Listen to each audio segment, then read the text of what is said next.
Hey there, everyone. Welcome back to Teachers That Sparkle, all places where we talk about things that are going to make you, the teacher, sparkle in that classroom. Hopefully, you've been enjoying this journey as much as I have. We are about 15 episodes in, and this week I am going to talk about another one of our top 10 tips, which we're almost done. We only have one more to go after this, that you can use in your classroom today so that you can be the very best teacher that you possibly can be. Now, you've heard me talk about so many different things during this little time that we have together, but every single one of them kind of plays on the next, right? Building relationships, taking that initiative to reach out, making sure that you're collaborating, making sure that you're not giving parents surprises. All of those things that we've been talking about just kind of go together. Now, here's the thing. I remember back in the early 90s, yes, once again, dating myself, and going to college to become a teacher, I learned a lot about a lot. I learned about strategies to teach reading, strategies to teach math, to teach science. I learned about the importance of reading aloud to students. I learned really handwriting.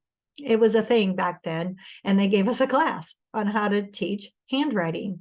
I had to do all my core content as well, in addition to everything that I learned about being a teacher, learned about psychology and all of the things that come with that. But what we didn't really learn about are the things that we focus on right here at Teachers That Sparkle, those behind the scene things, things that will help you be a little more organized, help you have better classroom management, help you have a reputation, that you are in it for the right reasons, that you are a professional, and that you should be regarded in that manner. So that's why we came on board with this little, and I say we because I do have a partner in crime. She doesn't ever get on the camera, or not too often, because she's actually in the classroom right now today as I record this, working her little magic as well, or at least working with students. She's an interventionist. But my daughter is my little partner in crime on this. And we do a lot of brainstorming together and a lot of conversations that lead me right to the content that I produce for you each and every week. So it's real time, y'all. It's real. It's stuff that's actually happening. We see it when we have worked with teachers. We see it when we have conversations with different administrators. And just really looking through social media, sometimes you learn a lot through social media. And we know that these things are very timely, very important for you to really get a grasp on, so that you can, like we said, be empowered to do your best work in the classroom. And this week, we have another great tip. So let's go ahead and get started. This week, I want to talk to you about, what do you do when you don't know something?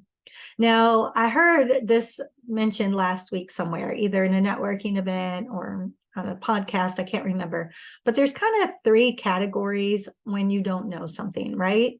You don't know it, and you don't know it. So maybe that might be the greatest strategy to teach reading, for example.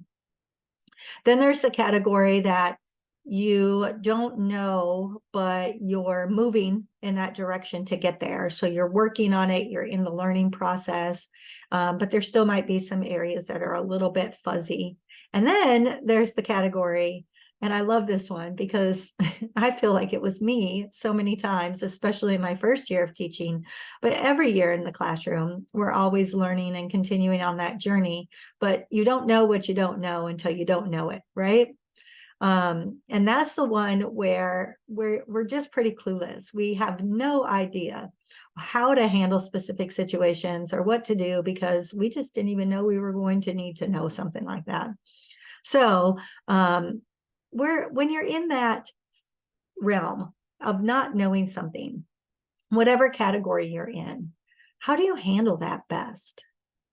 Now, I have seen people with a lot of pride, and I've seen those very prideful people have a very hard time taking suggestions, taking feedback, and even what we're going to talk about today, asking questions.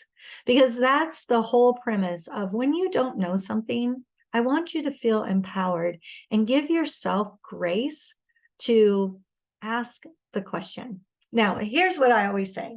When you're new in a position, new to a building, new in a promotion, whatever it is you're new to, you kind of have like that little period of time that you can ask any kind of question you want, right?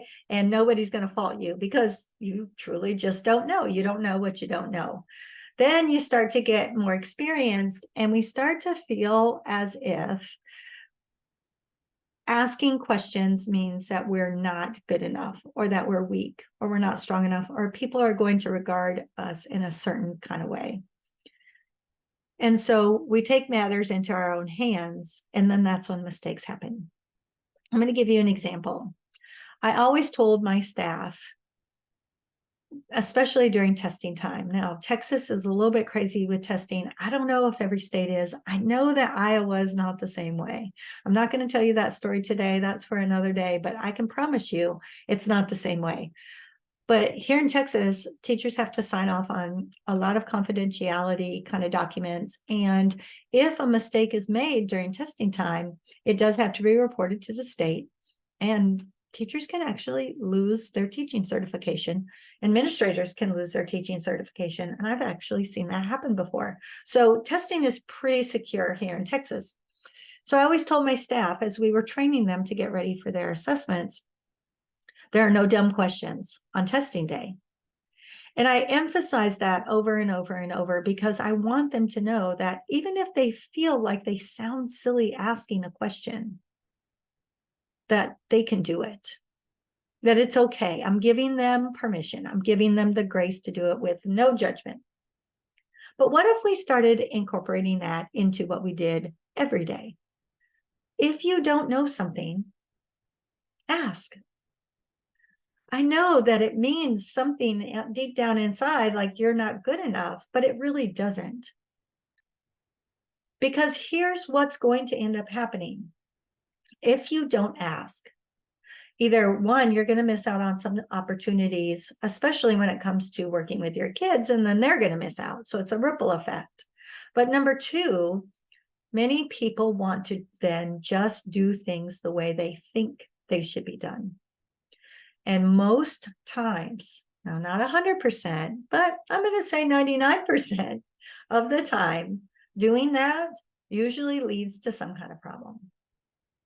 And then we have to do twice as much work to undo that problem and then redo it in the correct way. So I want, number one, today's lesson is to ask when you have a question. Give yourself permission, give yourself grace. If you want to preface with, you probably have told me this before, but I guess I'm just not remembering, it kind of gives you an out if you want. But you don't even have to do that. Just ask the questions and ask the right people.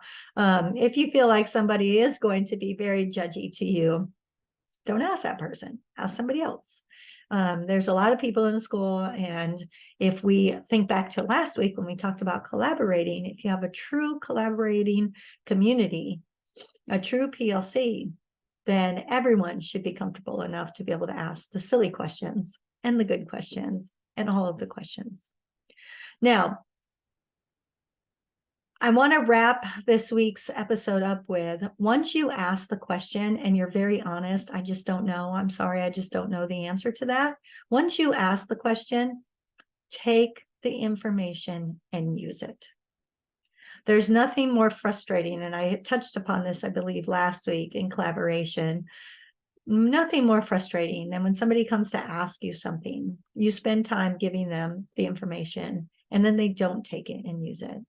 Don't be that person, because that's going to make it harder to really foster those good collaborative relationships with your teammates, with the other people in your school building, and with just other teachers in general. So if you are working together and asking questions, which I highly recommend, that you really take the information and you go with it.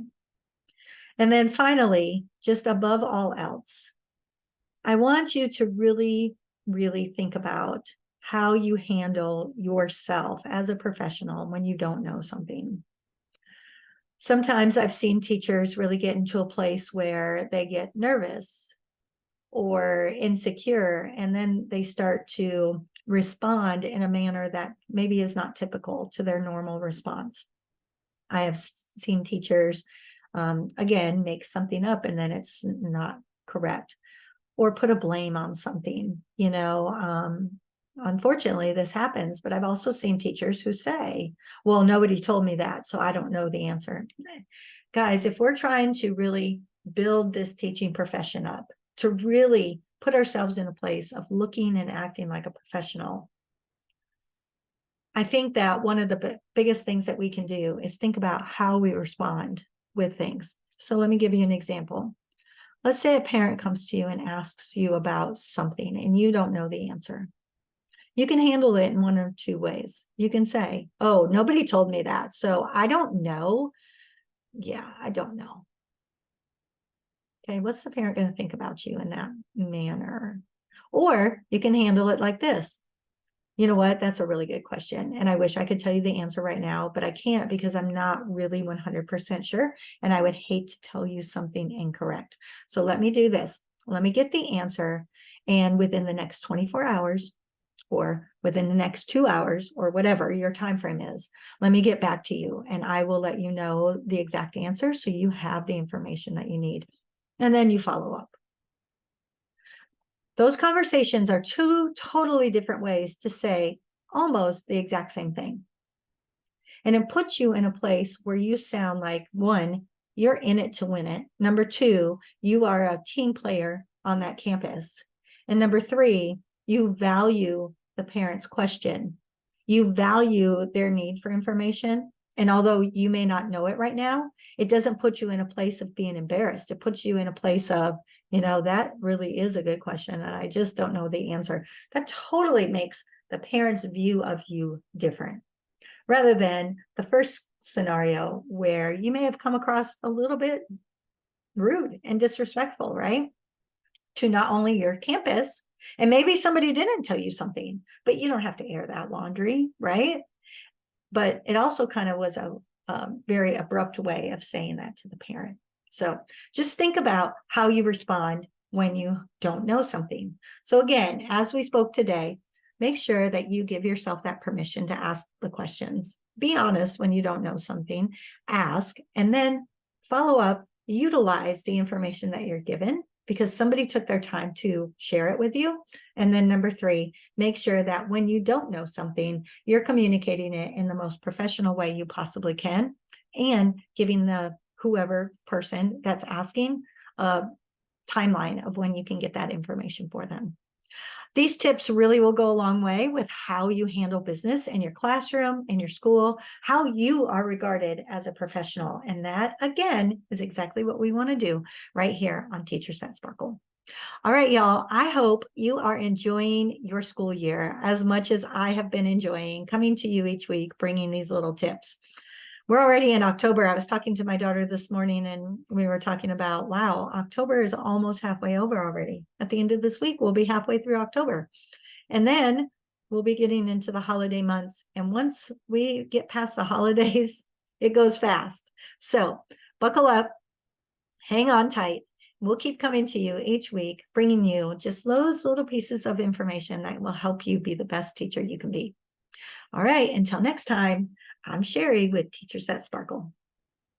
I'll see you next week.